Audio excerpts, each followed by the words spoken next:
बिस्मिल्लाहिर्रहमानिर्रहीम। अस्सलाम वालेकुम।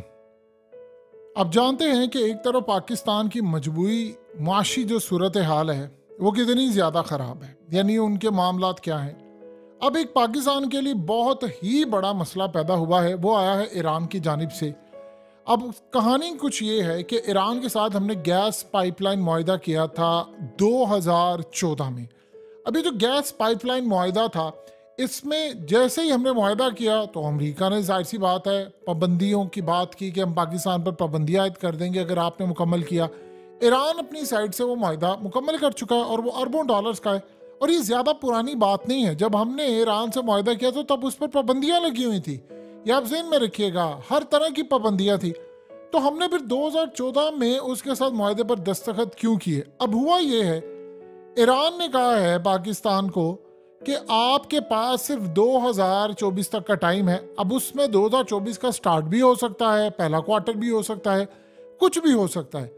पाकिस्तान को 18 अरब रुपया नहीं, 18 अरब डॉलर्स पे करना है। यह आप ज़हन में रखिए, बड़ी अजीबोगरीब बात है। उन्होंने कहा है कि आपके पास चंद महीने हैं, आप अपना ये प्रोजेक्ट जो हमारे साथ आपने मुआहिदा किया था, क्योंकि उसमें मुआहिदा ये था कि अगर पाकिस्तान नहीं करेगा तो पर डे के हिसाब से पाकिस्तान को करोड़ों जुर्माना होगा। अब वो करते करते करते करते 2023 के एंड तक वो कहाँ से कहाँ पहुंच गया और उन्होंने कहा था फिर वो इंटरनेशनल कोर्ट ऑफ जस्टिस में जाएंगे। और जाहिर सी बात है, जब वो वहाँ पर जाएंगे तो वो वहाँ पर पाकिस्तान के खिलाफ ही फैसला आएगा। ऑलरेडी रेकोडिक का जो हमारे खिलाफ जो फैसला आया, उसने तो पाकिस्तान की जड़ें खोखली कर दी थी। अब इस सूरत हाल के अंदर 18 अरब डॉलर्स का पाकिस्तान को नुकसान होने जा रहा है।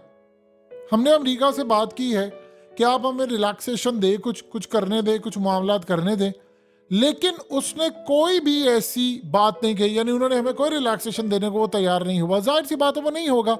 अब प्रॉब्लम ये है कि ईरान ने तो हमें फाइनल वार्निंग दे दी है और हम ये कर नहीं पाएंगे। हमने उनको कहा था कि भाई आप इसको कर दें, आप पर पाबंदियां, जब पाबंदियां खत्म हो जाएगी तो हम ये कर लेंगे। तो उन्होंने कहा जी हमारा ये मसला नहीं है, जब आपने मुआहिदा किया तो पाबंदियां तब भी थी, ये आपको करना है। अब हम अरबों डॉलर यहाँ पर लगा चुके तो हम तो बर्बाद नहीं कर सकते। तो जितने दिन लेट होगा उतने दिन आपके लिए मसला है। 2024 तक अगर आपने इसको नहीं कंप्लीट किया तो फिर आपको 18 अरब डॉलर्स पे करने पड़ेंगे। ये पाकिस्तान की तारीख का सबसे बड़ा झटका होगा जिसको हम शायद बर्दाश्त ना कर पाए। अब अंदाजा करें, वो मुल्क जो एक एक दो दो अरब के लिए दुनिया को कह रहा है कि यार 1 अरब डॉलर, 2 अरब डॉलर, फलाना आप दे दो, टिमकाना आप दे दो, ये असल में वो सूरत हाल है जिसका हम अंदाजा भी नहीं लगा सकते।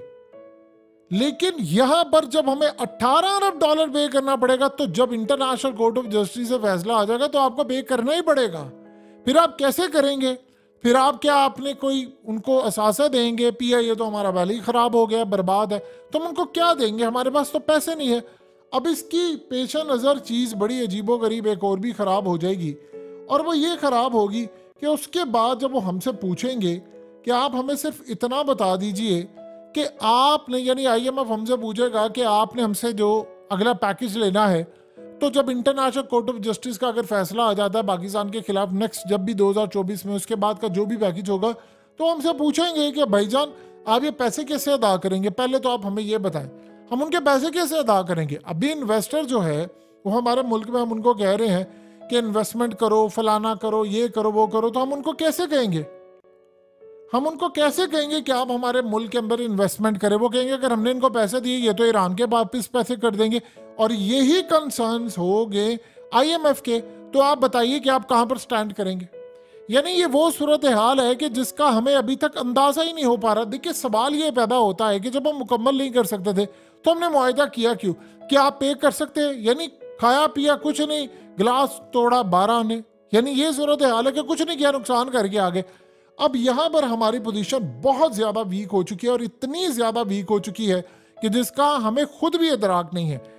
यही वो वजह है कि अब इंटरनेशनल सतह के ऊपर कोई भी हमारे ऊपर भरोसा करने को तैयार नहीं होगा कि भाईजान आपने ये काम क्यों किया, आपने क्यों ऐसा मुआहिदा किया, आपने क्यों ऐसी चीज़ की। कल को वो कहेंगे हम इनके साथ करते हैं, मिसाल के तौर पर आप तुर्की के साथ कोई मुआहिदा करते हैं, कल को तुर्की पर पाबंदियाँ लग जाती हैं, मिसाल के तौर पर। अब रूस से, ये यूक्रेन और रूस की जो जंग है, ये तो 1-1.5 साल पहले शुरू हुई है, 2 साल पहले आप कह लें। तो ये जंग से पहले जब ये सूरत हाल सारी आई थी सामने, तो आप एक बात बता दीजिए, उस वक्त क्या मामला था? अगर हमने उनसे कोई मुआहदा किया होता और उसके बाद जंग छिड़ जाती और कोई पाबंदी आ जाती और हमें कहा जाता भाई आप मुआहदा पूरा करें, तो बताइए हम कहाँ पर जाते? तो इस सारी सूरत हाल के पेश नज़र अब हमारे लिए कांटे ही कांटे हैं। आप अमेरिका को कहें कि भाई या तो तू पैसे दे दे या फिर हमें कोई मामला क्लियर कर दे। ईरान ने हमें एक ऑफर दी है कि हम आपका पेट्रोल का, आपका गैस का और आपकी बिजली का, ये सारे बहरान आपके खत्म कर देते। देखिए पेट्रोल तो हम पहले स्मगलिंग करके वहां से ले रहे हैं और 40% हमारी मार्केट के अंदर आ रहा है। अगली जो सूरत हाल है वो उससे ज्यादा खतरनाक है। यानी वो जो पेट्रोल हमारे पास आ रहा है ईरान से स्मगल होकर, तो वो इस्तेमाल कर रहे हैं, हम कहां पर जाएंगे? तो बताइए फिर आप गैस भी ले लें। यानी या तो फिर आप ऐसी सूरत हाल हो कि हम इनकार कर दें उनको। 20 लाख के करीब हमारे लोग जो है वो स्मगलिंग के कारोबार से मुंसलिक है। तो बताएं हम यहाँ पर कहाँ पर काम करेंगे और कहाँ पर जाएंगे? अब यहाँ पर इंटरनेशनल अगर हमारे ऊपर फाइन आता है तो वो हमारे मुल्क में कोई भी इन्वेस्टमेंट करने को तैयार नहीं होगा कि यार पहले रेकोडिक का मामला था, फिर फलाना मामला था, इनसे मुआहदे करते हैं तो बाद में मुकर जाते हैं, इन पर कल को कोई प्रेशर आ जाता है। अब एक बात बताइए, इंडिया के ऊपर कितना प्रेशर अमेरिका इस वक्त डाल रहा है कि आप रूस से पीछे हट जाएं, आप यूक्रेन की जंग में जाकर शमूलियत इख्तियार करें, आप मजम्मत करें रूस की, यूक्रेन का साथ दें, उनको हथियार दें। वो कहता भाई हम नहीं करेंगे। जयशंकर ने तो क्लियरली बात कह दी है कि भाई कनाडा का मामला हो या अमेरिका का मामला हो, इस सारी सूरत हाल के अंदर दो चीजें ज़हन में रख लीजिए। अपने मुल्क के इंटरनल मामला में हम किसी को इजाजत नहीं देंगे मदाखलत की, नाम कोई करेंगे। रूस पर पाबंदियां हैं, उसके बावजूद S-400 ले लिया था भारत ने। पाबंदियां उसी तरह की है जिस तरह की ईरान पर है। और अब रूस पर इतनी पाबंदियां जितनी ईरान पर नहीं है, लेकिन उससे तेल भी वो ले रहे हैं, उससे सारे मुआहदे भी कर रहे हैं, डिफेंस भी ले रहे हैं। उन्होंने कहा कि अगर अमेरिका पाबंदियां लगाएगा तो देखेंगे, हम फिर जवाब देंगे उनको। अब आप बताएं कि इस सारी सूरत हाल के अंदर कोई भी मुल्क कंप्रोमाइज करने को तैयार नहीं है, ना वो कंप्रोमाइज करने की हालत में है। जब सूरत हाल इस तरह की होती है, जब मामलात इस तरह के होते हैं, तो बताइए आप कहां पर खड़े होंगे? ये जो पोजीशन असल में इस वक्त पैदा हुई है, वो आपको अंदाजा नहीं है उसका कि वो कितनी ज्यादा पोजीशन खराब हो चुकी है। यानी इस वक्त इंटरनेशनल सतह के ऊपर हमारे लिए प्रॉब्लम्स के अंबार लग गए हैं। भारत ने स्टैंड ले लिया है। आप देखिए कि अमेरिका ने कहा है कि हम तुम्हें फलाना कर देंगे, वो कर देंगे। उसने कहा कि हम जवाब देंगे तुम्हें। तुमने क्या समझा हुआ है कि भारत अब, यानी जयशंकर ने यहां तक कहा कि वो दिन चले गए हैं जब दुनिया की बड़ी जो ताकतें हैं वो बैठकर दुनिया का मुस्तकबिल तय करती हैं। वो अब टाइम नहीं रहा। तो आप बता दीजिए कि सारी सूरत हाल के अंदर हम कहां पर जाएंगे और हमारा मामला क्या है? हम क्यों स्टैंड नहीं ले पाते? या तो आप फिर मुआहदा ना करते, या तो पहले ही आप मुआहदा ना करते कि भाई ईरान पर पाबंदियां अब की थोड़ी है। ईरान पर तो पाबंदियां कई सालों से है।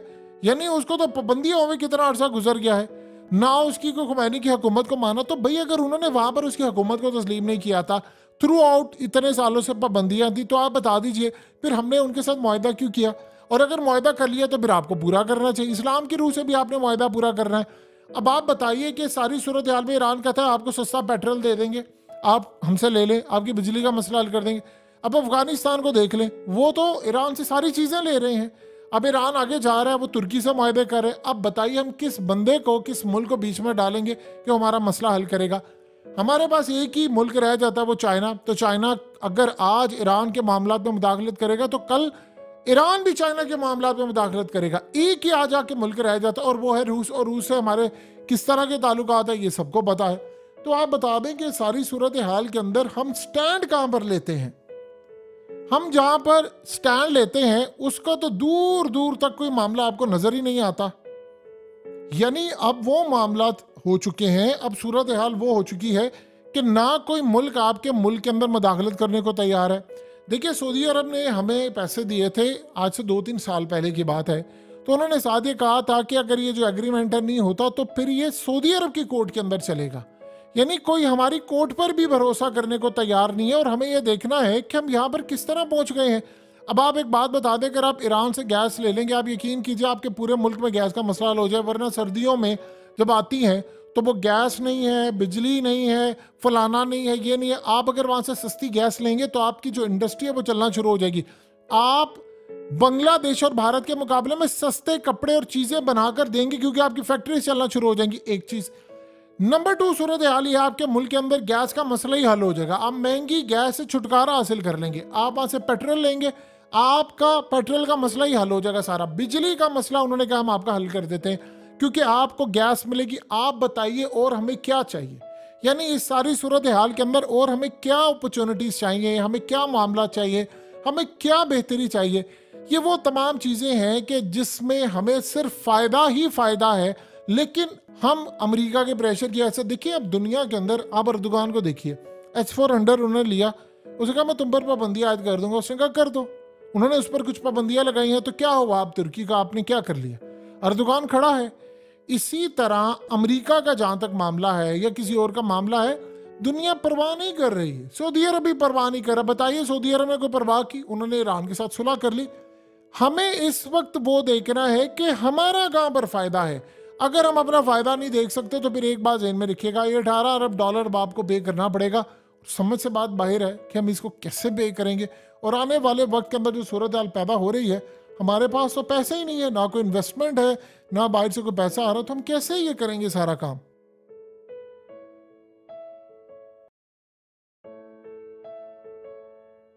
हकीकत टीवी को सब्सक्राइब करना मत भूलें, वीडियो को लाइक करें, शेयर करें और कमेंट सेक्शन में अपनी राय का इजहार ज़रूर करें।